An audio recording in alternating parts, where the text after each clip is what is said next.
اللہ کہتا ہے کہ وَلَقَدْ كَانَ لَكُمْ فِي رَسُولِ اللَّهِ أُسْوَةٌ حَسَنَةٌ، اور ہم نے رسول خدا میں تم سب کے لیے اسوہ حسنہ قرار دیا۔ پیغمبر اسلام اسوہ ہیں، رول ماڈل ہیں، یعنی اگر سیرت کو دیکھنا چاہتے ہو، اپنانا چاہتے ہو تو رسول خدا کو دیکھو۔ ختم مرتبہ سب کے لیے اسوہ ہے۔ اب مجھے اسی عنوان سے مطالعے کو پیش کرنا ہے۔ پیغمبر اسلام کی زندگی کے ہر پہلو سے جس پہلو کو دیکھیں گے اس میں آپ اسوہ ہیں، لیکن ایک پہلو کو خاص طور سے اجاگر کیا گیا ہے اور وہ ہے رسول خدا کا اخلاق۔ اخلاق رسول خدا سب سے عظیم اخلاق۔ انک لعلی خلق عظیم، قرآن کہتا ہے کہ آپ خلق عظیم کے مالک ہیں۔ اور حدیث معراج کے الفاظ یہ ہیں کہ اللہ نے معراج پہ ختم مرتبہ سے پوچھا کہ اے میرے حبیب، آپ جانتے ہیں میں نے آپ کا سارے انبیاء میں انتخاب کیوں کیا؟ انبیاء کا سردار بنانے کے لیے۔ اخلاق ایسا ہے پیغمبر اسلام کا کہ جانتے ہیں لیکن نہیں کہتے کہ ہاں جانتا ہوں، کا اللہ بہتر جانتا ہے اس نے کیوں انتخاب کیا۔ تو اللہ نے کہا کیونکہ اگر میں سب کو آزاد چھوڑ دیتا تو جو اخلاق میں سب سے آگے جاتا وہ آپ ہوتے، اس لیے میں نے آپ کو سارے انبیاء کا سردار بنایا۔ سننا چاہ رہے ہیں ذرا نظر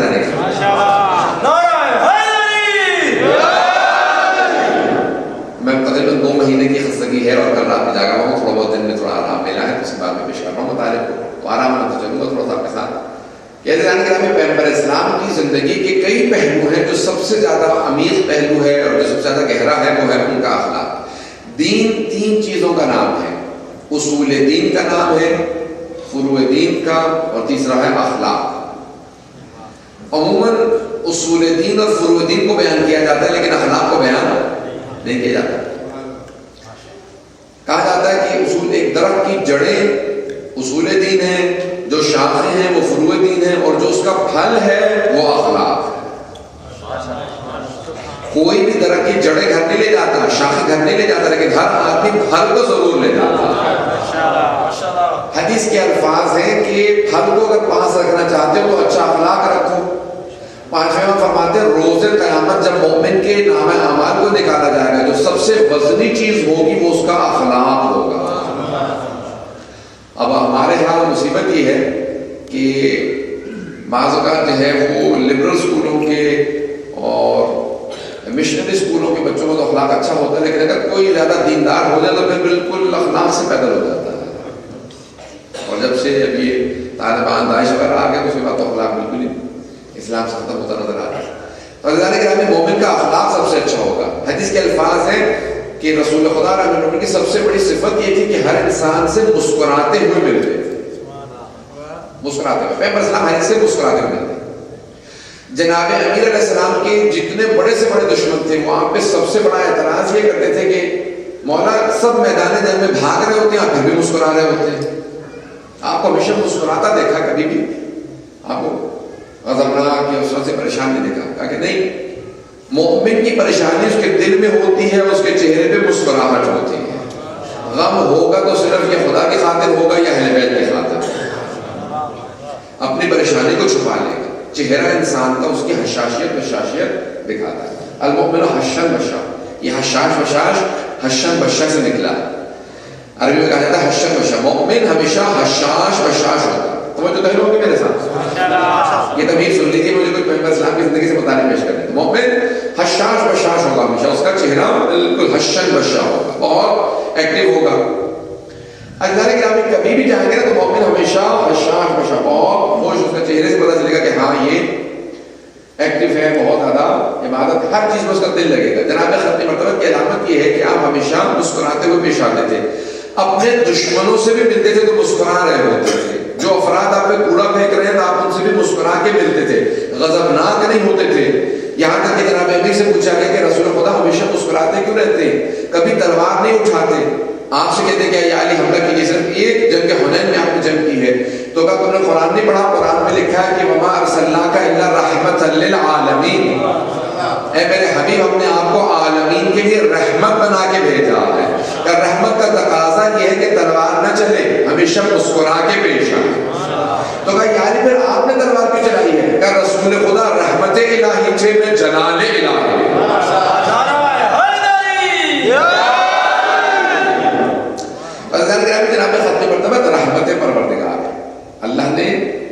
جناب ختم مرتبہ سے کہا کہ وما ارسلناک الا رحمۃ للعالمین کے لیے رحمت ہے. اب سوچئے وہ اللہ جس نے اپنے قرآن کو شروع کیا بسم اللہ الرحمن الرحیم سے, اپنا نام اللہ ایک مرتبہ بتایا, رحمان و رحیم رحمت سے مشتق 2 الفاظ بتایا.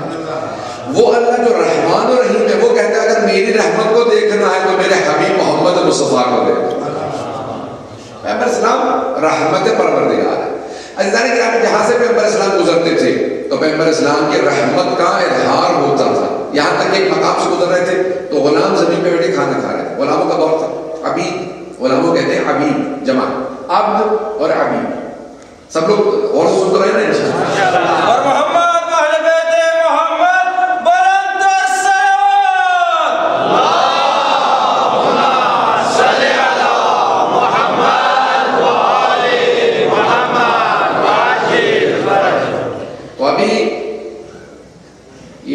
بندگی کی غلامی ہے ختم نہیں کی گئی تھی.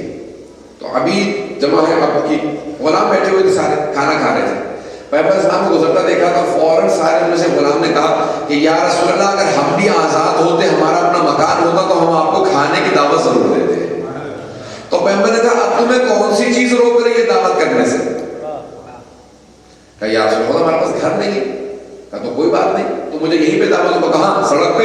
کہا ہاں یہاں دعوت تو میں آ جاؤں گا کھانا. کہ یا رسول اللہ ہمارے پاس جو کھانا ہے روٹی ہے بہت سادہ. کہ تو کوئی بات نہیں, تم دعوت دو کہ میں آ جاؤں گا. کہ یا رسول اللہ اگر آج ابھی دعوت دیں تو آپ کھانا کھائیں گے ہمارے ساتھ؟ کہ ابھی دعوت دو, میں ابھی تمہارے ساتھ بیٹھ جاؤں گا. تو سب نے کہا یا رسول اللہ آپ کو دعوت دیتے ہمارے ساتھ کھانا کھائیں. رسول اللہ وہیں پہ ان کے ساتھ زمین پہ بیٹھ گئے. جیسے بیٹھے تھے تو خاتون گزر رہی تھی پاس سے.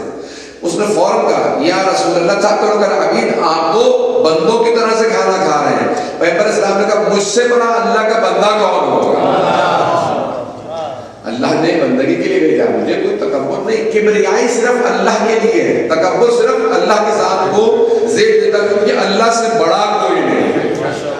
ہمیں محمد آل محمد نے کبھی تکبر نہیں کیا, انہوں نے کسی سے مغرور انداز سے بات نہیں. توجہ ہے مجھے بھی میرے ساتھ ہمیشہ اخلاق سے پیش آئے. آئے ذرا میں نے صرف آپ سے کہا کہ ایک موضوع میں نے لیا ہے, وہ ہے اخلاق رسول اللہ. اگر سننا پسند فرمائے تو یہ ایک زاویہ ہے کہ غلاموں کے ساتھ بیٹھ کے زمین پہ کھانا کھا لیتے ہیں, کبھی یہ نہیں کہتے کہ میں نبی ہوں رسول ہوں. ہمارے جرأت عزیزان گرامی یہ باتیں سنانے والی نہیں ہیں, یہ اپنانے والی باتیں ہیں.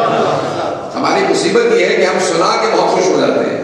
ہمارے پیغمبر ایسے تھے, بھئی اپنانے والی باتیں ہم دوسروں کو سنا دیتے ہیں, لیکن جب موقع آتا ہے تو ہم فوراً اپنے آپ کو دور کر دیتے ہیں. نہیں تم تو غلام ہو, تم تو نوکر ہو, تم ایسے ہو ویسے ہو, میں تو بہت.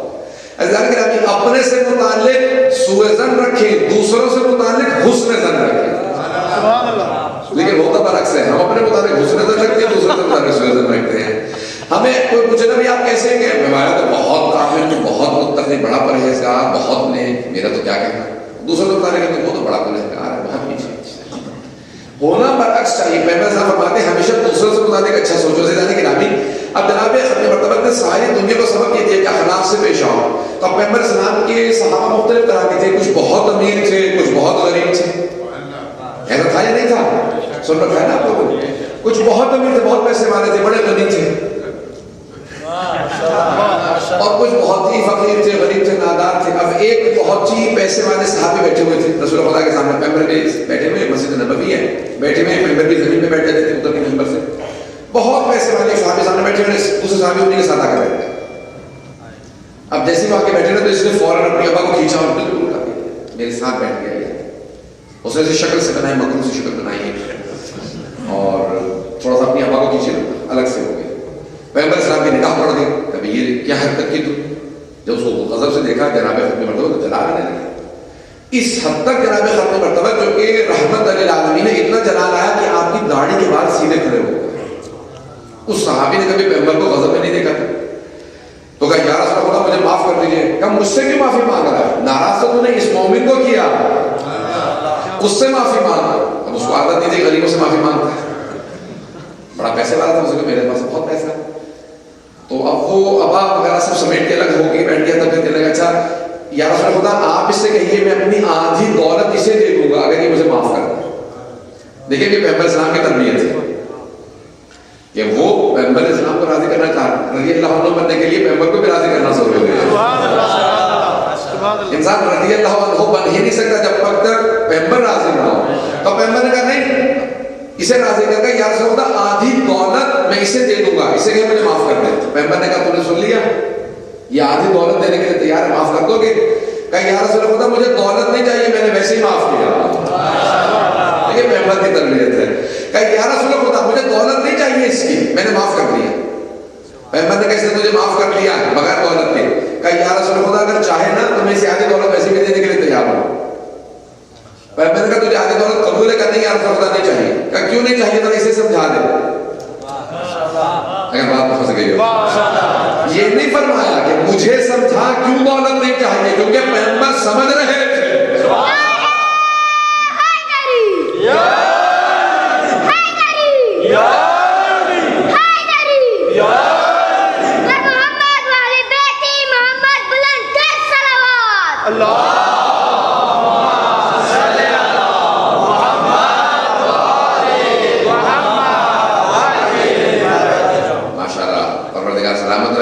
ماں کو جنہوں نے بچوں کی تربیت کی ہے, سکھایا. تو جناب خط مرتبہ نے کہا اسے سمجھا دے کہ تجھے آدھی دولت کیوں قبول نہیں ہے. کہا یا رسول اللہ میں گھبراتا اس بات سے ہوں کہ کہیں ایسا نہ ہو اس کی آدھی دولت جب میرے پاس آئے تو اس کا اخلاق بھی میرے پاس آ جائے, میں بھی اسی جیسا بن جاؤں کہ پھر میں بھی فقیروں سے جان چھڑانے لگوں, غریبوں سے اپنی آبا کو دور کرنے لگوں, میں بھی ایسے ہی ہو جاؤں. پیغمبر صلی اللہ علیہ وسلم نے فرمایا کہ اب سمجھ میں آیا اسے تیری آدھی دولت کیوں نہیں چاہیے. تو کہا یا رسول اللہ میرے رہنے کی بات نہیں تھی. عزیزان گرامی, جناب ختمی مرتبہ نے صحابہ کو تربیت کرنے کے بعد جو بے زر تھا اسے ابو زر بنا دیا, جو مسلمان تھا اسے سلمان بنا دیا, جو با ایمان تھا اس کو کمال پہ پہنچا دیا. عزیزان گرامی بے انتہا رسول اللہ نے کمالات عنایت فرمایا اپنے صحابہ کو. تو اب یہ اخلاق تھا جناب حضرت لو كنت فضلا غليظ القلب انفضوا من حولك. میرے حبیب اگر آپ کرخت مزاج سخت مزاج ہوتے تو یہ سارے جو آپ کے چاروں طرف جمع ہو گئے سب چھوڑ کے چلے جاتے. یہ آپ کا اخلاق ہے کہ سارے کشش کی طرح سے آپ کی طرف جذب ہوتے چلے آتے ہیں. جہاں سے بھی یہ تھے پہلے کشش سننے جا رہے ہیں نا.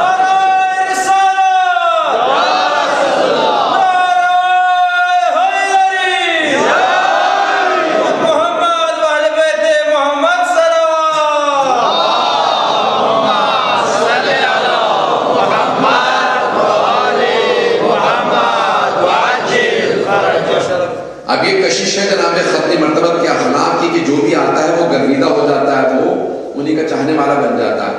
تو عزیزان گرامی ہمارا اخلاق کیسا ہونا چاہیے؟ پیغمبر اسلام کی کچھ صفات ایسی ہیں ہم اپنا خود غلط نہیں سکتے. ہمیں خوش اخلاق ہونا چاہیے, دوسرے ہمیں سچ بولنا چاہیے. پیغمبر مکے میں رہے صادق و امین مشہور تھے. اب ہمارے بعض اوقات مجھے تعجب ہوتا ہے کہ بعض ہیں وہ یہ کہتے ہیں نہیں کافر کے ساتھ جھوٹ بول سکتے ہیں, کافر کے ساتھ خیانت کر سکتے ہیں. بھائی جب پیغمبر اسلام کفار میں نہیں رہ رہے تھے تو اور کس کے ساتھ رہ رہے تھے؟ تو کبھی بھی کفار کے ساتھ بھی پیغمبر نے نہ جھوٹ بولا نہ خیانت کی. ہمیں جملہ کہہ رہا ہوں یہاں پہ چوتھے امام علیہ السلام سے کہا کہ مولا خیانت کر سکتے ہیں مشرک و کافر کے ساتھ. مولا نے فرمایا اگر میرے بابا کا قاتل شمر میرے پاس وہ ہتھیار رکھ کے امانت کے طور پہ چلا جائے جس سے اس نے میرے بابا کو شہید کیا, میں اس میں بھی خیانت نہیں کروں گا کیونکہ میرا کردار ہے. اگر بات واضح ہوئی ہو تو کبھی خیانت نہیں کرنی چاہیے, کبھی جھوٹ نہیں بولنا چاہیے. چاہے ہمارے خلاف چلا جائے تو نہ جھوٹ اور نہ ہی خیانت. عزیزان گرامی دو صفات, اور تیسری ہے اخلاق. آپ کا اخلاق ایسا ہو کہ یہاں کفار کے درمیان میں جائیں تو ہر آدمی آپ کے اخلاق کو دیکھے پوچھے اتنا اخلاق اچھا کیوں ہے آپ کا, تو آپ کہیں میں محمد کا ماننے والا ہوں. تو عزیزان گرامی ہمارے حبیب خدا رسول خدا کا اخلاق ایسا ہے ان جیسا کوئی بن نہیں سکتا. میں یہ نہیں کہہ رہا ہوں کہ ویسے نہیں, میرا صرف سبق اور درس یہ ہے کہ ہمارا اخلاق اچھا ہو. عزیزان گرامی آپ پیغمبر صاحب کس طرح سے پیش آتے ہیں, آپ کے ذہنوں میں ہے نا واقعات کہ کتنے سخت. ایک درس دینے پیغمبر اسلام صحابہ کا مجمع ہے, بیٹھے ہوئے ہیں اور گفتگو کر رہے ہیں. اچانک ایک کنیز آتی ہے, ایک گھر سے کسی صحابی گھر سے کنیز آئی. اس گھر میں ایک بچہ بہت بیمار تھا. تو انہوں نے اپنی کنیز سے کہا کہ جاؤ جا کے رسول خدا کی ابا میں سے ایک دھاگا لے آؤ, ہم بچے کو دھاگا باندھ دیں گے تو ہمارے بچے کو شفا مل جائے گی کیونکہ رسول خدا سے مس ہوا ہوگا. اب دیکھیے صحابہ تبرک کو مانتے تھے. تو اب ایک اس سے بس صحابہ کو کون سمجھائے. تب ایک مرتبہ وہ کنیز اٹھی جیسی پہنچی, اب کنیز لباس سے معلوم تھا کنیز ہے. رسول خدا بیٹھے ہوئے درس دے رہے, اچانک جیسی کنیز آئی نا جناب رسول خدا کی بارگاہ میں تو رسول خدا کھڑے ہو گئے. مجھے بتائیے پوری کائنات کے اندر دوسرا کوئی ایسا انسان آل محمد کے علاوہ کہ جس کا اخلاق ایسا ہو کہ اس کی اپنی حکومت قائم ہو چکی ہو, سارے صحابہ اس کے ہوں, قرآن اس پہ نازل ہوا ہو, اللہ نے اسے محبوب قرار دیا ہو اور ایک ادنا سی کنیز کی تعظیم میں کھڑا ہو. یہ مقام ہے جناب ختم مرتبہ.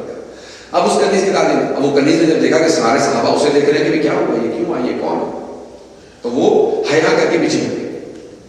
چلیے کہ پیغمبر صاحب بیٹھ کے 10 بجا لیا رکھا. کچھ دیر بعد دوبارہ ہی پیغمبر صاحب پھر کھڑے ہو گئے. جب تیسری مرتبہ آئی تو آپ نے اپنی ابا کو اتار کے اس کے سامنے رکھ دیا. اس نے فوراً بھاگا نکالا اور چلی گئی.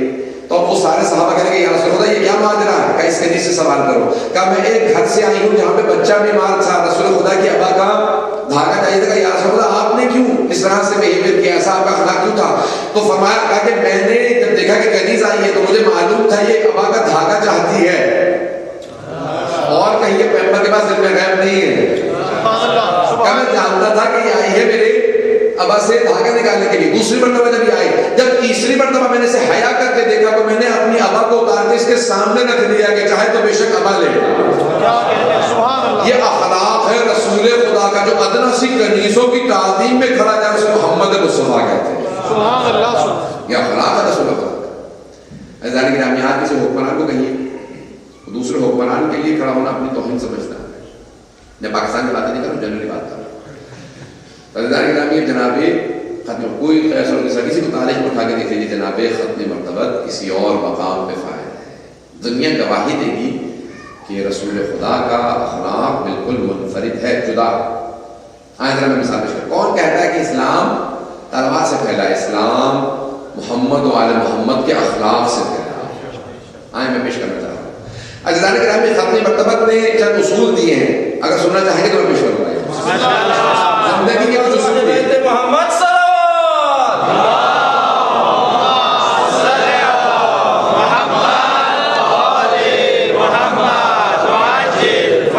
چند اصول پیش کرنا چاہتا ہوں اپنے سامنے. پیغمبر نے پیش کیے, کچھ بزنس کے تجارت کے اصول پیش کیے ہیں, میں آپ کے سامنے پیش کروں گا, اور کچھ زندگی کے اصول. اب پیغمبر اسلام کے سامنے جنگی قیدیوں کو لایا گیا. بدر کے بعد قیدی لائے گئے, سب کے ہاتھوں میں رسیاں تھیں. کہا یا رسول اللہ قیدیوں کو کیا کیا جائے, سب کے سر قلم کر دیں؟ پیغمبر نے کہا نہیں, ابھی سب نہیں کاٹ سکتے, ان سب کو اسلام کی دعوت دو. کہا یا رسول اللہ ہم کہاں, صحابہ سے کہا کہ مرتبہ جاؤ سب کے سب ان کو اسلام کی دعوت دو. اب وہ سارے جنگی قیدی بیٹھے ہوئے تھے مکے کے قریش کے, اور وہ جو سب بیٹھے ہوئے تھے تو ان میں سے ایک کر کے بھیجا. اب نام کہلوائے بغیر تو آپ پہنچ گئے ہوں گے. تو پیغمبر صاحب نے کہا جاؤ تمہاری باری ہے. غیر نے کہا مسلمان ہوتے ہو یا نہیں ہوتے ہو؟ کچھ لوگ ویسے بھی سزا آتا ہے. اور ایک نے کہا کہ کیا بات ہے مسلمان ہوتے نہیں ہوتے؟ نہیں مسلمان نہیں ہوتے. کہا کہ میں تلوار سے سر قلم کر دوں گا. جب اسے تلوار کے پیغمبر سے کہا روک دو اس کو بھی, مارنے کی ضرورت نہیں, واپس آ جاؤ. کہ یا رسول اللہ یہ مسلمان نہیں ہو رہے اور آپ مجھے جہاد کے سر قلم کرنے کی اجازت نہیں دے رہے. پیغمبر نے کہا رک جاؤ, ابھی علی کی باری نہیں آئی. کہ علی اب آپ کی باری, آپ جائیے. کون کون گیا ہوگا آپ سوچ سکتے ہیں. تو اب جناب امیر علیہ السلام سے کہا کہ یا علی اب آپ کی باری ہے, جائیے. اب آپ ان لوگوں کو دعوت دیجیے. جناب امیر علیہ السلام آئے, آنے کے بعد 2 سال ہو کے زمین پہ بیٹھ گئے, اپنے دونوں گھٹنے زمین پہ رکھے, زمین پہ بیٹھ گئے. اور جناب امیر علیہ السلام سر جھکایا, کہا پہلا کام یہ کرو ان سب کی رسیاں کھول دو. جب سب کی رسیاں کھلوائیں تو جناب امیر علیہ السلام ایسے بیٹھے اور کہا کہ دیکھو میں بتانا چاہتا ہوں اسلام کیا. کہ یا علی یہ جو پچھلے والے آئے تھے نا میدان جنگ میں ہم سے بھاگ رہے تھے, اب جب ہمارے ہاتھ بندھے ہوئے تو تلواریں لے کے آ گئے. ہمیں اس قسم کے مسلمانوں سے بہت زیادہ چڑ ہوتی ہے. یہ داعش کا نیا کام نہیں ہے, یہ پرانے داعش چلے آ رہا ہے. یہ طالبان داعش نئے نہیں ہے. جناب امیر نے کہا پہلے کی سب کی رسیاں کھول دو. جب رسیاں کھول دی گئی, جناب امیر نے کہا سنو میں بتانا چاہتا ہوں اسلام کیا ہے. جناب امیر علیہ السلام نے مطلب بتایا توحید کیا ہے, نبوت کیا ہے. جب تفصیل سے سب کچھ بیان کیا تو ایک مرتبہ انہوں نے سوال کیا کہ یا علی یہ آپ کا کردار ہے, آپ کا اخلاق ہے, یہ اسلام نے سکھایا؟ کہ نہیں یہ مجھے اسلام نے سکھایا. کہ یا علی اگر یہی اسلام ہے تو ہم سب کے سب مسلمان ہیں.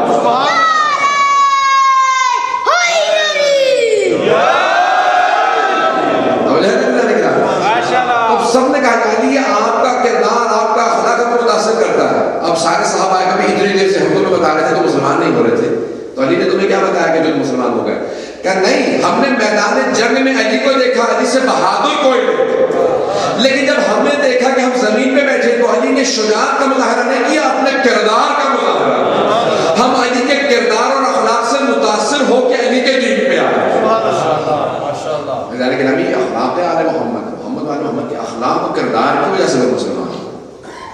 جب کوئی مکے سے آیا نا مدینے، کچھ مال تجارت لے کے آیا تو ظہر کا وقت تھا، تو اس نے دیکھا کہ کوئی دکان پہ نہیں ہے، کوئی تجارت میں اپنے بزنس میں نہیں ہے، تو پریشان ہو سکتا کہ سارا شہر مر گیا، سب لوگ مر چکے نہیں، سب زندہ، کبھی دکانوں پہ کوئی نہیں ہے، سارا سامان ویسے ہی رکھا ہوا ہے، اچانک کوئی بلا آئی ہے، کوئی مصیبت آ کے سب مر گئے ہیں، کوئی زلزلہ آ گیا، کوئی نہیں، سب زندہ۔ کہاں یہ لوگ؟ کہ نماز پڑھنے گئے۔ کہ ان کو یہ پریشانی نہیں ہے کہ یہ مال تجارت دکانوں پہ ایسے رکھا گیا، نہیں، محمد مصطفیٰ نے کردار اتنے بلند کر دیا، کوئی چوری نہیں کرتا۔ اتنے میں دیکھا سب کے سب واپس آ گئے۔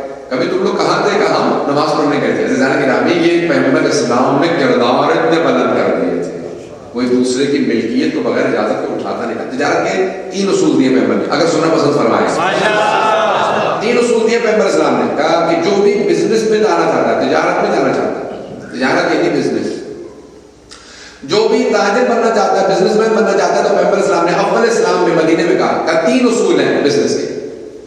پہلا اصول یہ ہے کہ لکھنا پڑھنا سیکھو۔ جو بزنس کرنا چاہتا ہے اسے لکھنا پڑھنا آنا چاہیے۔ اور پیغمبر اسلام نے بھی پوری زندگی تجارت کی ہے، پتہ نہیں بات بہت زیادہ، پیغمبر پوری زندگی تجارت کرتے رہے، بزنس کرتے رہے۔ کسی صحابی نے پلٹ کے پیغمبر سے نہیں کہا کہ آپ تو خود ان پڑھ ہیں، ہمیں بھی لکھنا پڑھنا سکھا رہے ہیں۔ اس کا مطلب ہے سارے صحابہ جانتے تھے یہ ان پڑھ نہیں ہے۔ ابھی تو کوئی اعتراض نہیں کر رہا تھا، کبھی آپ جو خود لکھنا پڑھنا نہیں جانتے تو ہمیں کیوں کہتے کہ ہم لکھنا پڑھنا سیکھیں؟ آپ نے بھی تجارت سیکھی ہے، ہم بھی تجارت سیکھیں، تو ہمیں نہیں۔ میں نے کہا پہلی شرط یہ ہے، 3 شرائط ہیں جو بزنس مین بننا چاہتا ہے میرا ماننے والا۔ پہلا کام یہ ہے کہ لکھنا پڑھنا ضرور سیکھے۔ جو لکھنا پڑھنا نہیں جانتا وہ تجارت میں نہ جائے، وہ پھر نوکری کر لے گا۔ کیوں؟ کیونکہ حساب کتاب رکھنا ہے۔ تو دوسری شرط ہے حساب کتاب رکھو، جسے آپ لوگ کہتے ہیں اکاؤنٹس۔ آسٹریلین گورنمنٹ بھی آپ سے اکاؤنٹس مانگتی ہے، کوئی بھی حکومت ہو کہتے ہیں اکاؤنٹس تو پھر ٹیکس ہوگا اس کے حساب سے۔ اسلام میں بھی زکوٰۃ کا خمس کا نظام ہے، تو کہا کہ اپنا حساب کتاب رکھو۔ پیغمبر صاحب نے کہا پہلا لکھنا پڑھنا سیکھو، دوسرا حساب کتاب رکھو۔ کہ تیسرا اصول کیا ہے؟ کہا کہ فقہ کا علم حاصل کرو، کیا حلال ہے کیا حرام ہے، اگر نہیں جانتے تو بزنس کیسا؟ سبحان اللہ، بات باتیں ہو رہی ہیں۔ الفقہ ثم المتجر، پہلے فقہ کا علم حاصل کرو، تمہیں معلوم ہونا چاہیے کیا حلال ہے کیا حرام ہے، پھر بزنس میں جاتا ہوں۔ لیکن ابھی پیغمبر نے کچھ اصول دیے ہیں، بزنس کے بھی اصول دیے۔ ہم پیغمبر اسلام کے ماننے والے ہیں، ہمیں پیغمبر کی سیرت پہ عمل کرنا لازم ہے، ہمیں معلوم ہو کہ اصول کیا ہے۔ اب تک تو توجہ ہے نا سب لوگوں کی؟ یہ ہے بزنس کے رسول خدا کے آداب ہے۔ آئیں ذرا جنگ کے بھی کچھ آداب پیش کر لو، کیونکہ سر 2 ہی مجلسیں مجھے لینے پہ کرتا چلا جاؤں گا سارے بتائے آپ کے سامنے۔ اور پیغمبر نے نا ہر زندگی کے پہلو کا ایک کچھ اصول بتائے۔ پہلے تو بتایا تجارت کے، میں آپ کو بتا رہا ہوں چیزیں بھی جو انشاءاللہ زندگی میں کام آئیں آپ کے بچوں سے۔ تو بزنس کی تجارت کے 3 اصول، اس کے علاوہ تفصیلات بہت زیادہ ہے، میرے پاس وقت نہیں۔ دوسرا کہا جنگ کے اصول کیا ہے؟ پیغمبر اسلام نے کہا اے میرے صحابہ سن لو، جنگ شروع ہونے والی ہے، بچوں پہ ظلم نہ کرنا، مزدورات پہ تجاوز نہ کرنا، بوڑھوں کو قتل نہ کرنا، چاہے دشمن کے جانور ہو کاٹنا مت ان کو۔ یہ مت کہنا دشمن کا جانور کاٹ کے پھینکو، فصلوں کو آگ لگا، خبردار پلانٹیشن کو فصلوں کو آگ مت لگانا۔ کہنے لیکن یا رسول اللہ یہ دشمنوں کی فصلیں ہیں، کہ نہیں یہ اللہ کا رزق ہے، اسے آگ نہیں لگا سکتے، درختوں کو آگ نہیں لگا سکتے، پلانٹیشن کو تباہ نہیں کر سکتے۔ کہ یا رسول اللہ اور کیا؟ کہ دیکھو چاہے دشمن تمہارا پانی بند کر دے، جب پانی پہ قبضہ تمہارا ہو تو دشمن کا پانی بند مت کرنا۔ تو اس کا مطلب ہے کربلا میں آنے والے مسلمان نہیں تھے، پیغمبر کو بھی نہیں مانتے تھے۔ کہتے ہیں نا کہ نہیں کربلا کے اندر جو آنے والے تھے وہ صرف امام کو نہیں مانتے تھے، رسول نہیں کہا رسول خدا کو کہاں مانتے تھے، نہ اللہ کو مانتے تھے، نہ رسول خدا کو مانتے تھے، نہ امام کو مانتے تھے، کافر تھے۔ ظاہری اسلام کا لبادہ ہو رہا تھا، یزید مسلمان تھا، یزید کافر تھا۔ پتہ نہیں بات ہو رہی ہے نہیں ہو رہی ہے، یزید جتنے تھے وہ کافر تھے، ان کے اندر کوئی اسلام نہیں تھا، صرف ظاہری لحاظ سے۔ عزیزان گرامی اگر انسان اپنے صحیح پیشوا کو نہ پہچانے تو نماز پڑھ کے امام کو قتل کرتا، اور اگر امام کی معرفت رکھتا ہو تو نماز پڑھ کے امام کی اطاعت کرتا۔ پیشوا انسان کو موحد بناتا ہے. پیشوا امام اگر صحیح ہو تو انسان کو توحید بھی صحیح سکھاتا ہے, نبوت بھی صحیح بتاتا ہے, ولایت بھی صحیح سکھاتا ہے. سبحان اللہ. بات اگر باتیں بول رہی ہے. اور اگر پیشوا یزید ہو تو توحید بھی چھین لیتا ہے, نبوت بھی چھین لیتا ہے, ہر چیز تباہ ہو جاتی ہے. پھر ایسا نہیں ہوتا انسان کی ایک عقیدہ اس کا خراب ہوگا, سارے عقائد خراب ہو جائیں. تو پیشوا صحیح ہونا چاہیے. تو عزیزان گرامی, پیغمبر اسلام نے کہا کہ خبردار پانی مت بند کرنا. یا رسول اللہ اور کوئی حکم کہ دیکھو اپنے جانوروں کو بھی کھانا دانا پانی, ان کا چارہ ان کے ساتھ رکھنا, ان کو پانی پلاتے رہنا. کہ یا رسول اللہ اپنے جانوروں پہ نشان کیسے لگائیں؟ کہ چہرے پہ نشان مت لگانا, پشت پہ نشان لگانا, کیونکہ لوہے پہ گرم کرتے تھے. وہ کہا کہ یا رسول اللہ کیوں چہرے پہ نشان نہیں لگا سکتے؟ کہ ہر جانور اللہ کی تسبیح بجا لاتا ہے, چہرے پہ نشان مت لگانا. سبحان اللہ. دیکھیں اگر بات واضح ہو پا رہی ہے. سبحان اللہ. پیغمبر اسلام نے اتنی تفصیل سے بیان فرمایا. روایت کے الفاظ ہیں وہی سارے احکام جب امام زمانہ بیعت لیں گے تو سب وہی کچھ بیان کریں گے, اور جب بیعت لیں گے تو کہیں گے وہی اصول ہیں جو پیغمبر نے اصول دیے تھے. کوئی نئے اصول نہیں پیش کریں گے کہ بھئی آج مثال کے طور پہ نیوکلیر وار نہ کرنا, کیمیکل ویپن استعمال نہ کرنا, ایٹم بم نہ مار دینا کسی کو, نہ وہی اصول ہو گئے جو پیغمبر کہہ گئے. کہ اگر وہ اصول سمجھ میں آ جائے تو سارے اصول سمجھ میں آ جائیں. بچوں پہ تجاوز نہ کرنا, خواتین پہ تجاوز نہ کرنا, ملحوق قتل مت کرنا. تو پیغمبر صلی اللہ علیہ وسلم نے جنگ کے اصول بتائے. اب کیا ہو گئے؟ تجارت کے بھی اصول ہو گئے, جنگ کے بھی اصول ہو گئے. کچھ اور اصول بھی بتانا چاہوں تو سنیں گے. پیغمبر اسلام نے ہر چیز کے اصول بتائے کہ زندگی کے اصول ہیں. اب عزیزان کرام, پیغمبر اسلام نے کہا کہ دیکھو شادی کے بھی اصول ہیں, ایک دوسرے کا حق ادا کرتے رہنا. شوہر کے کیا فرائض ہیں, بیوی کے کیا فرائض ہیں. کہ بیوی کبھی بھی اپنے شوہر سے خیانت نہ کرے, اپنے آپ کو پاک دامن رکھے. کہ شوہر اس کا حق ادا کرتا رہے, کبھی بھی اس کے لباس کے, کھانے میں, کسی چیز کے اندر اس پہ کمی نہ کرے, ظلم نہ کرے. حتیٰ نگاہوں سے, ظالمانہ نگاہوں سے دیکھنا بھی ظلم ہوتا, کہا ہاتھ اٹھانا بھی ظلم ہوتا. توجہ ہے یا نہیں, مجھے نہیں معلوم. کہا حتیٰ انسان نظر سے کس کو دیکھتا ہے, آنکھیں نکال کے کس کو دیکھتا ہے, جو کمزور ہوتا ہے. ایسا ہوتا ہے نہیں ہوتا؟ کبھی آپ نے ایسا ہوا کہ کسی سے کوئی جو آپ سے طاقتور ہو اس کو آنکھیں نکال کے دیکھا ہو؟ آپ کو پتا ہی میری آنکھیں نکالنے کا, میں اس کو مدد سے دیکھوں تو میری آنکھیں نکالے گا. انسان اپنے سے کمزوری کو ہمیشہ آنکھیں نکال کے دیکھتا ہے. پیغمبر فرماتے ہیں خبردار آنکھیں نکال کے مت دیکھنا, یہ بھی ایک نوع ظلم ہے, یہ بھی ظلم کی اقسام میں سے ہے. کہ ہمیشہ ایسی اس طرح سے نگاہ رکھنا کہ ہر انسان دیکھنے کے بعد کبھی بھی آپ سے اپنے اوپر ظلم محسوس نہ کرے. بچے کو بھی دیکھنا تو زیادہ محبت, یہ نہیں میں کہہ رہا کہ ادب مت سکھائیں, گھر کے اندر کنٹرول مت رکھیں. کنٹرول ہونا چاہیے, گھر کے اندر حالات اچھے ہونے چاہیے, اور گھر میں ایک ہی باس ہونا چاہیے. سارے باس ہو تو پھر تو قرآن نے بھی کہا ہے نا کہ اگر اللہ کے علاوہ کوئی اور خدا ہوتا تو پھر فساد ہو جاتا. تو فساد گھر کے اندر تبھی ہوتے جب کسی کو یہ نہیں پتا ہوتا کہ باس کون ہے. بچے کہتے ہیں میں باس ہوں, ماں کہتا ہے میں ہوں, ماں کہتی ہے میں ہوں. جب سارے باس ہوتے تو پھر فساد ہی فساد ہوگا. تو اگر گھر کے اندر ایک آدمی کی سرداری قبول کر لے, اگر شوہر مضبوط ہے تو بیوی کی سرداری قبول کر لے. میں تجزیہ کہہ رہا ہوں اس کو. تو بہرحال ظلم نہیں کرنا. کوئی بھی مرد اپنی زوجہ پہ کبھی ظلم نہ کرے. کبھی ایسا نہ ہو کہ جواب دے ہو, لیکن کبھی بھی بیوی کو ایسا نہیں کہنا چاہیے کہ نہیں ہمارا فیصلہ چلے گا. اب یہاں پہ بہرحال ملکی جو میں کہہ رہا ہوں, یہ بات اگر کہتے کہ نہیں بڑے بڑے سارے فیصلے میرے ہیں, چھوٹے فیصلے سارے آپ کے ہیں, ایسا نہیں ہوتا. گھر کے اندر جتنے فیصلے ہونے چاہیے اچھے طریقے سے ہونے چاہیے, خوش اسلوبی سے ہونے چاہیے, کمیونیکیشن ہونا چاہیے گھر کے اندر. تو پیغمبر صلی اللہ علیہ وسلم کا سب میں آپس میں محبت ہو, اکٹھے بیٹھو, کھانے پہ اکٹھے جاؤ, اور جب کھانے پہ اکٹھے بیٹھو تو پھر خود بخود محبت بڑھتی ہے. جب انسان رزق پہ, اللہ کے رزق پہ اکٹھے بیٹھتا تو محبت بھی اللہ کی طرف سے رزق ہے. تو کہا کہ جب اس کا رزق کھا رہے ہو تو محبت کا رزق بھی حاصل کرتے رہو. کہ آپس میں بیٹھنا, رزق پہ اکٹھے, اور ایک دوسرے سے کمیونیکیٹ کرنا, اور ایک دوسرے کو دیکھنا. نگاہ, کمیونیکیشن اور آئی کانٹیکٹ بڑا ضروری ہوتا ہے. آج کل تو آئی کانٹیکٹ ہے ہی, ہر آدمی کے ہاتھ میں جو ہے وہ موبائل ہوتا ہے یا گیجٹ ہوتا ہے. بچہ کہہ دیتا ہے میں بابا پاس ہو گیا, ایسا نہیں ہوتا. آئی کانٹیکٹ بہت ضروری ہے. اسلام نے بے انتہا ترغیب دلائی, سنو دیکھو. جب تک دیکھو گے نہیں تب تک بچے کو معلوم نہیں ہوگا کہ میری کوئی اہمیت ہے. باتیں زیادہ کرنا تو نہیں گزر نہیں ہے. یہ محبت کے اصول دیے پیغمبر اسلام نے, اور پیغمبر اسلام نے فرمایا کہ اظہار محبت سے محبت بڑھتی ہے. پتہ نہیں اس بات کو سمجھا پایا. اظہار محبت سے محبت بڑھتی ہے. اذا احببت رجلا فاخبره, اگر کسی سے محبت کرتے ہیں, اپنے بھائی مومن بھائی کو پسند ہے تو اس کو بتاؤ کہ آپ بہت اچھے ہیں, تاکہ اس کے بھی دل میں تمہارے لیے محبت پیدا ہو. کہ مومنین میں محبت ہونی چاہیے، کبھی بھی آپس میں محبت کو کم نہ ہونے دینا۔ کہ یا رسول اللہ محبت کو کیسے بڑھایا جائے؟ کہ جب بھی مومن مومن سے ملے تو ہاتھ ضرور ملائے۔ کہ دو چیزیں ایسی ہیں جس سے شیطان کی ناک زمین پہ رگڑی جاتی ہے، ایک جب فجر قضا نہ کرو، دوسرے جب مومن سے ہاتھ ملاؤ۔ سبحان اللہ، سبحان اللہ۔ جب فجر قضا نہ ہو تو شیطان اپنی ناک زمین پہ رگڑنے لگتا ہے کہ میں نے کتنی کوشش کی کہ سناتا رہوں، تھپکیاں دیتا رہا، اچھے سے خواب دکھاتا رہا، لیکن پھر بھی اٹھ گیا فجر کے لیے۔ اور دوسرا جب مومن مومن سے ہاتھ ملاتا ہے کہ میں نے کتنا کوشش کی دور رہے ایک دوسرے سے، پھر بھی ہاتھ ملا رہے ہیں۔ تو اللہ نے ہمیں آپس میں محبتوں کو باقی رکھے۔ پیغمبر اسلام نے کہا کہ گھر پورے معاشرے کا نیوکلیس ہوتا ہے، اور سارے معاشرے کے اندر گھر سے ہی محبت جاتی ہے۔ اللہ نے ہمیں گھروں کے اندر ماحول اچھا رکھے، بچے خود بخود نیک ہوں گے اگر گھر کا ماحول اچھا ہو۔ یہ پیغمبر نے گھر سے متعلق اصول دی، اور اگر اور کچھ اصول پیش کرو تو وہ بھی سنیں گے۔ اب آئے جناب ختم مرتبت نے گورننس کے حکومت کے اصول کیا دیے؟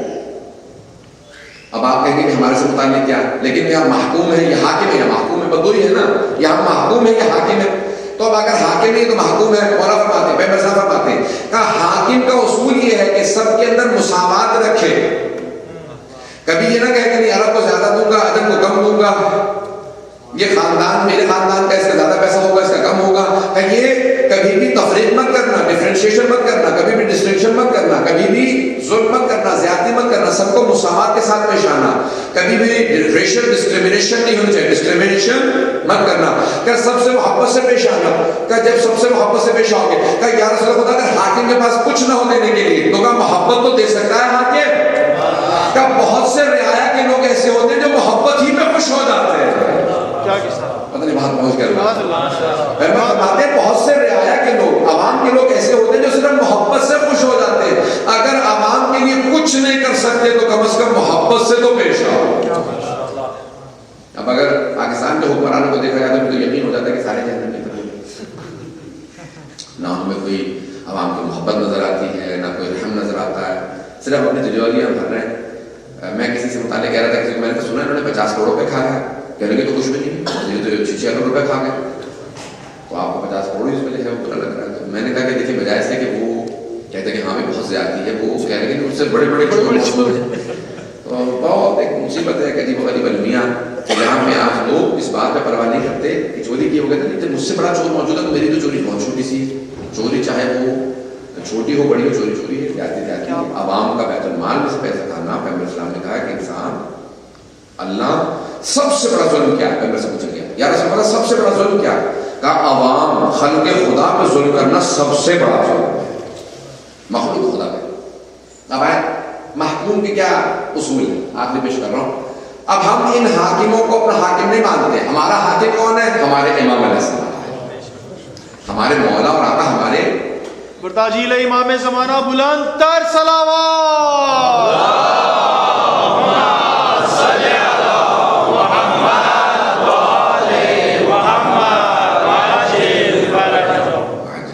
عزیزان گرامی، آئمہ علیہ السلام نے کیا کہا ہے کہ ہمارا جو حاکم ہے، جو امام ہے، جو مولا، جو ہمارا ولی، جس کو ہم مانتے ہیں اپنا، اس کے ساتھ ہمارا کیا سلوک ہونا چاہیے، اس کے ساتھ کیا کرنا کریں۔ اگر عادل حکمران ہو، فاسق نہ ہو، تو اس کے ساتھ کیا؟ امام فرماتے ہیں پہلا کام یہ ہے کہ کبھی اس کی بیعت نہ توڑو۔ جو بیعت توڑ دیتا ہے پھر اس کا حق شفاعت ختم ہو جاتا ہے۔ بیعت کیسے ٹوٹتی ہے؟ کہ جب بیعت کر لی ہے، کبھی دل کے اندر شک آتا ہے، کبھی نہیں، کہ شک کی وجہ سے کچھ نہیں ہوتا، لیکن اگر ایک مرتبہ اپنے شک پہ عمل کرنا شروع کیا اور ایسا کام کیا کہ جس سے امام سے دوری ہو، کیا مطلب؟ امام کے دشمن سے کبھی رسم و رواج بڑھنے لگے، تعلقات بڑھنے لگے، سمجھ لیں اب امام سے دور ہو رہے ہیں۔ میں اس بات کو کہہ گیا، مجھے نہیں معلوم اس حد تک کی بات ہے، نہیں پاتے تو بس اب اس کو انشاءاللہ یہ کہتے ہیں۔ لیکن سب سے اہم چیز ہے کہ خبردار امام کے دشمن سے رسم و رواج مت پڑھانا، پہلا امام سے دور ہو جاؤ گے، امام سے قریب رہنا، کا بیعت کبھی مت توڑنا۔ کا دوسرا کام کیا ہے؟ مولا فرماتے ہیں میں حتماً اس کی شفاعت کروں گا، 100% شفاعت کروں گا، 70% شفاعت کروں گا، جو میرے ساتھ وفا کرے۔ تو اپنے ہمیشہ حاکم سے وفادار رہنا، اس بات کو میں پہنچا پا رہا ہوں۔ وفا کیا چیز ہے آئے ذرا بتا دیتا ہوں۔ آپ نے بنی اسرائیل کا واقعہ پیش کرنا چاہتا ہوں۔ ایک بہت بڑا عابد تھا، زاہد تھا، جو 35 سال سے عبادت کر رہا تھا ایک پہاڑ پر۔ اللہ اس کے لیے فرشتے کے ذریعے رزق بھیجتا تھا، سننے جا رہے ہیں؟ ایک وہ عابد جو تھا نا، اس کے لیے رزق آتا تھا۔ میری آواز بھی ساتھی دے رہی ہے، بالکل بھی میں بدالی پیش کر رہا ہوں. وہ فرشتے آتے تھے اس کے رزق لے کے آتے تھے, پروردگار نے جنت سے تیرے لیے کھانا بھیجا ہے. 35 سال سے عبادت کر رہا تھا, پوری بستی میں مشہور تھا کہ یہ جو پہاڑ پہ آ کے بیٹھا ہے یہ کبھی نیچے نہیں آتا, یہ ہمیشہ اس کے لیے اللہ رزق بھیجتا رہتا. ایک دن اللہ نے آزمائش کی غرض سے رزق نہیں بھیجا, لیکن کیا کرتا ہے فوراً پہاڑ سے نیچے اترا, گھر میں آیا, دروازے میں دستک دی, کہا وہ تم جانتے وہ پہاڑ پہ آ کے بیٹھتا, کہا ہاں کون نہیں جانتا, کہا وہ میں ہی ہوں. کہا آپ یہاں, کہا وہ آج اللہ نے کھانا نہیں بھیجا, اس کے طرف سے رزق نہیں آیا, تو کچھ کھانے کو ہے؟ اس نے کہا میرے گھر میں 3 روٹیاں رکھی کرتی. وہ فوراً اندر کیا, کبھی بیگم کو 3 روٹیاں رکھی تھی, کبھی وہ کتے کو کھلاتے, پتہ نہیں توجہ نہیں. تو کہا کہ وہ دے دو اس کو, وہ حاکم کو بیچارہ عابد ہے, انہوں نے فوراً 3 روٹیاں دل سے سمیٹی اس کو دے دی, کبھی جاؤ واپس چلے جاؤ. جیسے جانے لگا نا تو گھر کا جو پالتو کتا تھا وہ فوراً دوڑتا ہوا اس نے حملہ کر دی. اس نے 1 روٹی نکال کے اس نے جو سیلن کو کھلا دی, دوڑا تیزی سے کہ میں پہاڑ پہ چڑھ جاؤں, جا کے میں آرام سے باقی 2 روٹیاں وہاں جا کے کھا لوں گا. کتوں نے جلدی سے وہ اپنی روٹی کھائی, پھر اس کے پیچھے آ گئے, جب وہ حملہ کیا اس نے دوسری روٹی دے دی, اب وہ 1 ہی روٹی رہ گئی تھی. پھر دوڑا, جب پہاڑ پہ بھی نہیں پہنچا تھا وہ تیزی سے پھر دوڑ کے آگے. جب اس نے تیسری روٹی پھینکی تو اس نے فوراً کہا کہ تیرے مالک نے مجھے 3 روٹیاں دی تھی, تو نے تینوں ہی مجھ سے چھین لی. اللہ نے فوراً اس نجس العین جانور کو کتے کو زبان دی, اس نے کہا لیکن تیرے مالک نے پہلے دن تجھے کھانا نہیں دیا تھا, تو میرے مالک کے پاس آ گیا. پتہ نہیں بات بہت صحیح ہے. امام فرماتے ہیں خبردار بے وفائی مت کرنا, اگر ہمارا در لیا تو ہمارے ہی در پہ رہنا. سبحان اللہ. امام سے ہمیشہ وفادار رہنا, امام کے ہمیشہ تابع فرما بردار رہنا, کبھی بے وفائی نہ کرنا, ہمارے ہی در پہ رہنا. کبھی ایسا نہ ہو کہ ہم آزمائش کریں تم کسی اور کے در پہ چلے جاؤ. سبحان اللہ. میزان گرامی کہ کتنا ہے, میں نے سنا ہمیشہ وفادار رہنا, ہمیشہ در اہل بیت کے گدا رہنا. پہلا ہمیشہ کبھی بیت نہ توڑنا, دوسرا اصول کبھی بے وفائی نہ. سننا چاہ رہے ہیں تو میں آخری بات فرماتے ہیں کہ تیسری چیز یہ ہے کہ جب بھی ہم ان سے مطالبہ کریں جنگ کے لیے, کسی بھی کام کے لیے, تو پھر ہمیشہ تیار رہنا. کبھی یہ نہ کہنا مولا ابھی تو ممکن نہیں ہے, اگلی برسات ہوگا, ابھی تو میرے لیے پاسبل نہیں ہے, ابھی میرے بچے چھوٹے ہیں, گرمیاں بہت زیادہ ہیں, ابھی تو سردی ہے, ابھی تو میں تمام مولانا, یعنی اس سے بہت سے لوگ کہتے ہیں ابھی جب بوڑھا ہو جاؤ تو پھر انشاءاللہ تعالیٰ جاننے لگے گا. اگر جناب علی اکبر علیہ السلام نے یہ سوچا ہوتا, جناب قاسم بچے, یہاں پہ جملہ سنیے گا, علماء کہتے ہیں کہ بالغ پہ جہاد واجب ہے, بالغ پہ جہاد واجب ہے. امام وقت اگر لڑ رہے ہیں نا تو ان کا دفاع واجب ہے. اب جناب سید الشہداء کا جناب قاسم کو روکنا جائز نہیں اگر وہ بالغ ہے. اگر میں بات بتا دیکھیں جناب اکبر کو نہیں روک رہے, جناب عباس سے کہہ رہے کہ نہیں آپ جائیں گے لیکن آپ آخر میں جائیں گے. اور جب شہداء کی شادی شمیل جناب اکبر نے جب کہا تو ان کو موقع دیا, سب کو دیا, لیکن جناب قاسم کو بار بار روک رہے, نہیں قاسم آپ نہیں جا سکتے. کیوں؟ اب بالغ نہیں تھے, کیونکہ بالغ کو روکنا جائز نہیں ہے, بالغ نہیں تھے. لیکن جب اجازت دے رہے ہیں تو بار بار پوچھ رہے ہیں قاسم موت کیسی ہے تمہارے نزدیک؟ احلی من العسل, شب عاشور کہا تھا نا شہد سے زیادہ میٹھی. کہا کہ قاسم آپ ہی کا نہیں بلکہ علی اصغر کا بھی نام شہداء ہے. التمشی برجلیک الی الموت, روز عاشور کہا تھا کہ قاسم کیا آپ اپنے پاؤں سے چل کے شہادت کی طرف جائیں گے, موت کی طرف جائیں گے؟ کہا ہاں چچا مجھے افتخار ہے, میں آپ کا قربان ہو رہا ہوں. جناب قاسم نے کیا کیا تھا, جب سنا تھا نا کہ شہید ہوں گے تو فوراً سجدے میں گر گئے اور سجدے شکر بجا رہے. آپ نے سنا ہے نا قرآن کی آیات کو کہ جب جناب اسماعیل سے جناب ابراہیم نے کہا تھا کہ انی ارا فی المنام انی اذبحک, اے میرے دستے جگر اسماعیل میں نے خواب میں دیکھا میں آپ کو ذبح کر رہا ہوں. فانظر ماذا ترى, سورہ صافات میں. آپ کی رائے کیا ہے؟ کہا افعل ما تؤمر, بابا جان جو اللہ نے آپ کو حکم دیا کر گزریے, یعنی ذبح کر دیجیے, اللہ کا حکم ہے. ستجدونی انشاءاللہ من الصابرین, آپ انشاءاللہ مجھے صبر کرنے والوں میں پائیں گے. کیا کہا جناب اسماعیل نے؟ آپ مجھے صبر کرنے والوں میں پائیں گے. جب انسان کسی موت کو مصیبت سمجھتا ہو, مصائب سمجھتا ہو, تو مصائب پہ صبر کیا جاتا ہے. اگر بات میں پہنچا سبحان اللہ. جناب اسماعیل کہہ رہے ہیں یہ اتنے مصائب آئے, گلا کٹے گا, میں تڑپوں گا, مصائب تو ہے میرے لیے. اس میں صبر کروں گا. مصائب پہ صبر کیا جاتا ہے. جناب قاسم کیا کر رہے ہیں؟ شکر ادا کر رہے ہیں. پروردگارہ تیرا شکر ہے تو نے مجھے اس قابل بنا دیا میں حسین پہ قربان ہو جاؤں. شکر نعمت پہ کیا جاتا ہے. جناب قاسم ان مصائب کو مصائب نہیں سمجھتے, نعمت سمجھ رہے گا. پروردگارہ اس سے بڑی تیری مجھ پہ کیا نعمت ہوگی, میں حسین پہ قربان ہوں. اللہ اکبر. جب میں سوچتا ہوں میرے رونگٹے کھڑے ہو جاتے کہ جناب قاسم عجیب و غریب مقام رکھتے, شکر ادا کر, صبر نہیں کر رہے. یہ نہیں کہتے میں صبر کروں گا, کہتے چچا جان آپ مجھے شکر کرنے والوں میں پائیں گے, میں شکر ادا کروں گا کہ آپ کا قربان ہوں. بہت خوش ہے. اور جب صبح عاشور جناب حسین نے روک دیا تو اس وقت ایک تعویذ ہے جناب میں فرمانے کہا تھا کہ اس کو اتار لے. آپ کے بابا نے لکھا ہے اس میں, مجھ سے کہا تھا کہ قاسم سے کہنا ہے اس میں حل لکھا, تو اس میں لکھا تھا یا بنی قاسم اذا وجدت عمک الحسین غریبا مظلوما وحیدا عطشانا, اے میرے بیٹے قاسم جب تم اپنے چچا کو بھوکا پیاسا تنے تنہا دیکھنا, اکیلا دیکھنا, مظلوم دیکھنا, دشمنوں کے رقے میں دیکھنا, تو پھر اپنی جان قربان کرنے میں دریغ نہ کرنا, جان قربان کر دینا. جناب قاسم نے سارے آنسو پوچھ لیے اور بہت خوشی خوشی آئے, کہا چچا جان اب آپ مجھے روک نہیں پائیں گے, میرے بابا کی وصیت میں لے گئی ہے. خوش ہو گئے. دکھ نہیں ہے کہ میں مر جاؤں گا, کیا ہوگا, میں بہت چھوٹا ہوں. کہا پروردگارہ تیرا شکر ہے کہ تو نے مجھے اس قابل بنا دیا, میں بھی حسین پہ قربان ہوں, میری جان قربان ہو جائے. کہا چچا جان میں اپنے آپ کو آپ پہ وار دینا چاہتا ہوں, قربان کرنا چاہتا ہوں. جناب قاسم خوش ہوتے ہیں اپنی جان قربان کرنے. عزیزان گرامی یہ تربیت رسول خدا نہیں ہے, خون رسول خدا نہیں تو اور کیا ہے. آئندہ میں پیش کرنا چاہتا ہوں. پیغمبر اسلام نے مختلف جنگوں میں مختلف مسائل دیکھے اور صحابہ کو اس طرح سے تربیت کیا کہ کبھی بھی کترانا مت, جان دینے سے گھبرانا مت.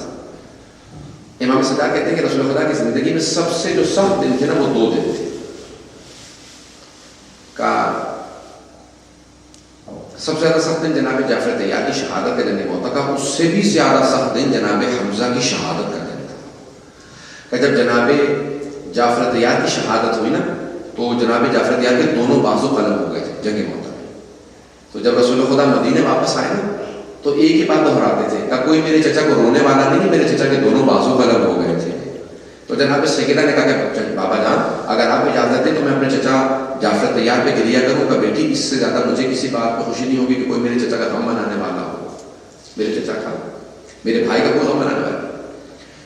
جناب جعفر طیار خود پیغمبر اسلام نے ممبر سے مسائل پڑھے جناب جعفر طیار کے, کہا میرا بھائی روزے سے تھا, نہ پانی پیا نہ کھانا کھایا تھا, اور میں جب بھی پانی پیش کرتا تھا کہا یا رسول اللہ میں روزے سے ہوں, اگر رات تک زندہ رہا تو اسی پانی سے افطار کروں گا جو آپ نے پیش کیا, لیکن اگر میں شہید ہو گیا تو میں اس میں شہادت قبول کرنا چاہتا ہوں. کہا لیکن اس سے زیادہ جو رسول خدا کے لیے پریشان کن دن تھا نا, مسائل کا دن تھا, وہ جناب حمزہ کی شہادت کا دن تھا. سنیں گے مسائل. جناب حمزہ کی جب شہادت ہوئی نا تو جناب حمزہ کے سینے میں برچھی ماری گئی تھی, اور جب وحشی نے نیزہ مارا نا تو وہ نیزہ سینے سے پشت سے نکل گیا, سینے میں داخل ہوا اور کمر سے باہر نکلا. تو جب جناب حمزہ گر گئے نا تو اس نے ہندا نے آ کے ملمونہ نے وحشی سے کہا کہ ان کا سینہ چاک کرو, ان کا کلیجہ نکال کے دو, ان کا دل نکال کے دو, میں کھانا چاہتی ہوں. اللہ نے اتنا سخت کر دیا تاکہ وہ کھا نہ سکے, تاکہ ایک مشرکہ کے جسم کا حصہ نہ بنے. اس نے کہا کہ ان کی آنکھیں نکالو, ان کے ہونٹ کاٹو, ناک کاٹو, انگلیاں کاٹو, کان کاٹے, سارا مسلح کیا جناب حمزہ کا. جب پیغمبر اسلام کو معلوم ہوا نا تو پیغمبر نے کہا میں اپنے چچا کے لاشے پہ جانا چاہتا ہوں. جناب امیر علیہ السلام سمجھ گئے پیغمبر اسلام برداشت نہیں کر سکے. تو ایک مرتبہ جناب امیر علیہ السلام کہا کہ یا رسول اللہ میں جاتا ہوں چچا کو تلاش کر لیتا ہوں. جب گئے تو جا کے بہت روئے, وہیں پہ گر گئے. جناب حمزہ سے بڑی محبت تھی جناب حمزہ کو, جناب علی سے رسول اللہ سے بڑی محبت تھی, تو وہیں پہ بیٹھ کے رونے لگے. رسول خدا نے کہا میں خود جا کے دیکھنا چاہتا ہوں میرے چچا کہاں پہ. جب آئے نا تو آ کے لاشے پہ رسول خدا گر گئے, بے ہوش ہو گئے. اتنا روئے کہ بے ہوش ہو گئے. کا پروردگارہ یہ عالم ہے میرے چچا کا.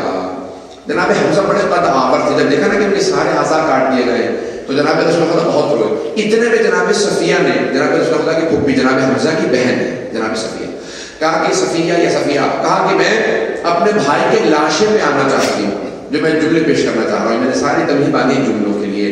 کہا یا رسول اللہ مجھے اجازت دیں, میں اپنے بھائی کے لاشے پہ آنا چاہتی ہوں, میں گریہ کرنا چاہتی ہوں.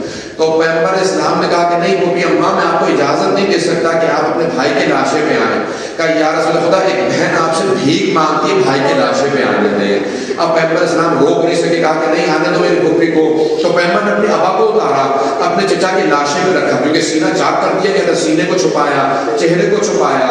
اس نے پاؤں کی بھی انگلیاں کاٹی تھی. تو پیغمبر نے کہا کہ دیکھو میری ابا چھوٹی تھی, میرے چچا کے پورے وجود پہ نہیں آ سکی, تو یہاں نہیں کچھ کھجور کے پتے لائیے تاکہ میں اپنے چچا کے پاؤں کو چھپا دوں. چھپا دیا, پاؤں کو چھپا دیا. کہا میں نہیں چاہتا ایک بہن بھائی کے لاشیں کو دیکھے. کائنات میں 3 بہنیں ہیں جو بھائیوں سے بڑی محبت کرتی تھی, جناب صفیہ, جناب حمزہ سے. اب آئی جناب صفیہ, جیسے پہنچی نا تو آ کے گریہ شروع کر دیا. کہا کہ میرے بھائی آپ تنہا چلے گئے, بہن کو چھوڑ گئے. بہت رو رہی تھی. اچانک روتے روتے جناب صفیہ نے چہرے سے ابا کو ہٹا دیا. بس ابا کو ہٹانا تھا, جناب صفیہ بے ہوش ہو کے گر گئی. چیختی جاتی تھی, ہائے میرے بھائی کا مسئلہ کر دیا گیا ہے, بھائی کے کانوں کو کاٹا گیا. جب اتنا دیکھا نا تو جناب صفیہ برداشت نہیں کر سکی, لیکن فوراً رسول خدا آگے بڑھے, اپنی پھپھی کا دایاں بازو تھاما. کہا علی پھپھی کا بایاں بازو پکڑے. جناب امیر علیہ السلام نے بایاں بازو پکڑا. دونوں بھتیجے نے پھپھی کے بازو تھامے اور اپنی پھپھی کو اٹھا کے میدان احد سے مدینے واپس لے کے آئے. اور روتے جاتے تھے رسول خدا کا, پھپھی اماں کیوں آپ نے چہرے کو دیکھا؟ جب میں نے کہا تھا کہ نمک چاہیے گا, کہ مجھے برداشت نہیں تھا, میں بھائی کے لاشے پہ آئی ہوں اور بھائی کا چہرہ نہ دیکھوں. میں کہوں گا یا رسول اللہ ذرا ایک مرتبہ کربلا میں آئیے, وہاں ایک اور بہن ہے جو بھائی کے لاشے پہ آئی ہے, اسے بڑی محبت ہے, لیکن اس کا کوئی بھتیجا چھڑانے والا نہیں. ہاں ہے ایک امام سجاد ہے, لیکن ان کے گلے پہ توق ہے, ہاتھوں میں ہتھکڑیاں, پاؤں میں بیڑیاں. امام سجاد کہتے ہیں کہ مرتبہ میری پھوپھی نے میرے بابا کے لاشے کا طواف شروع کیا. میں نے کہا پھوپھی اماں کیا بات ہے؟ کہ بیٹا سجاد, میری ماں نے وصیت کی تھی, زینب جب حسین سے آخری مرتبہ ملنا میری طرف سے بوسہ دے دینا. امام سجاد کہتے ہیں میری پھوپھی نے اتنی کوشش کی, لیکن میرے بابا کے پورے جسم میں ایک نگینے کے برابر جگہ نہیں تھی جس کا میری پھوپھی بوسہ دے سکتی. کبھی مولا کیا کیا آپ کی پھوپھی نے؟ کہ میری پھوپھی بیٹھی, اس کٹے ہوئے گلے پہ لبوں کو رکھا, کہ بھیا آپ کی بہن جا رہی ہے. اجرکم اللہ, ذرا ایک مرتبہ چلے جناب ختمی مرتبہ کی بارگاہ میں, ذرا آئے, میں آپ کے سامنے تھوڑا سا مسائل پیش کروں گا. جناب سیدہ کہتی ہے, جناب فاطمہ الزہرا کہتی ہے, بابا جان میں نے ساری بہنوں میں بھائیوں کی محبت دیکھی ہے, لیکن میں نے ایسی محبت کسی بہن میں نہیں دیکھی جیسی زینب کی حسین کے لیے محبت ہے. اب میں پر سلام رونے لگے, اللہ بیٹی کیا دیکھا گا بابا؟ جب بھی زینب کے گہوارے کے قریب جاتا حسین, زینب رونا بند کر دیتی ہے, جب دور چلا جاتا رونا شروع کر دیتی ہے.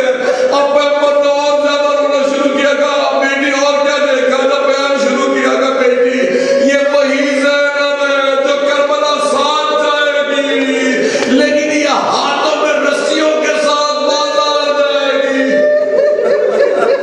اجروں کو میں 2 جملے پیش کروں, ماں بھی گئی دربار میں, بیٹی بھی دربار میں, لیکن جب جناب زہرا دربار سے واپس آئے گا, بیٹی درباروں کے حال اچھے نہیں ہیں, آج میں اتنی دیر دربار میں کھڑی رہی, میرے بال سفید ہو گئے, لیکن بیٹی میرے بابا نے کہا تھا جیسے دربار میں آپ جائیں گی وہ شرابی کا دربار ہوگا.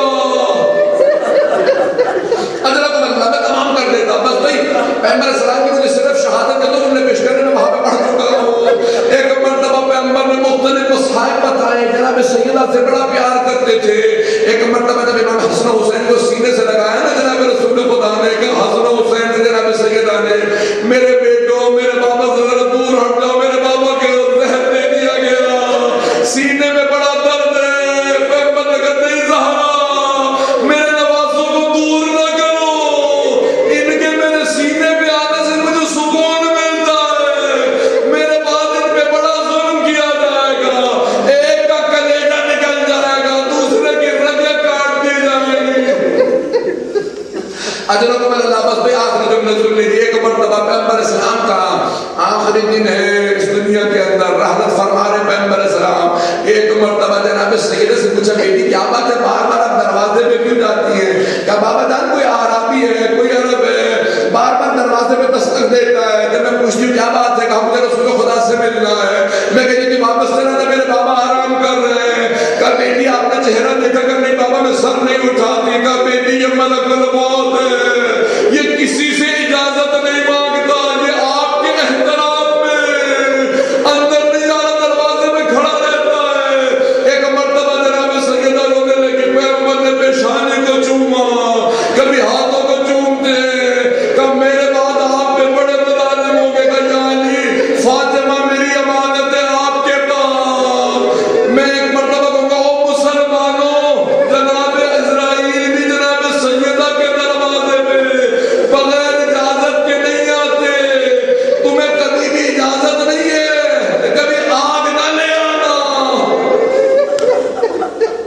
وَلِيَعْلَمَ الَّذِينَ ظَلَمُوا أَيَّ مُنقَلَبٍ يَنقَلِبُونَ.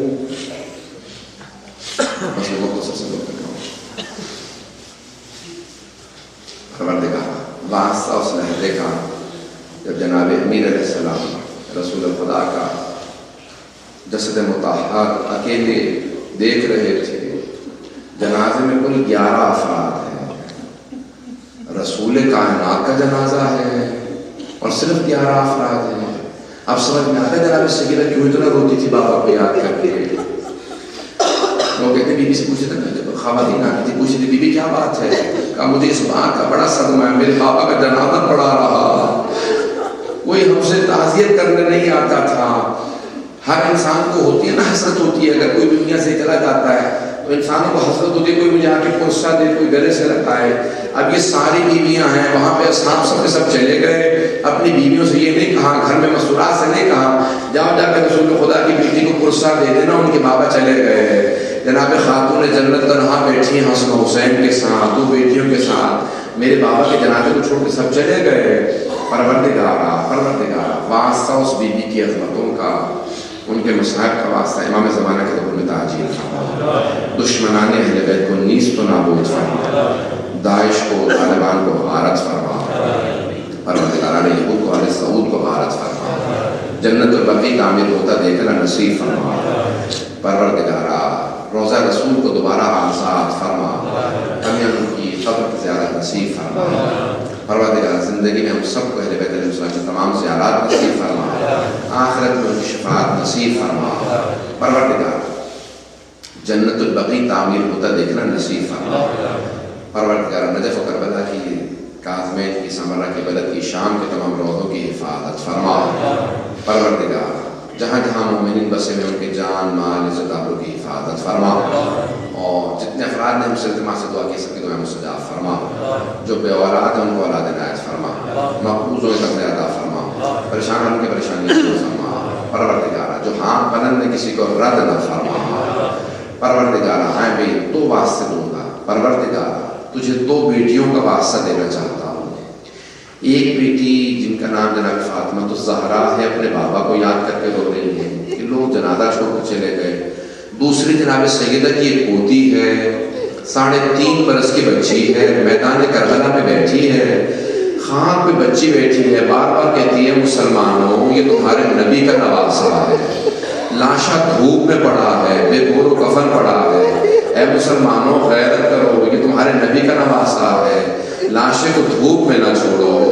پروردگارا ان 2 بیویوں کا واسطہ پروردگارا ہم سب کو جناب سید الشہداء کی زیارت نصیب فرما.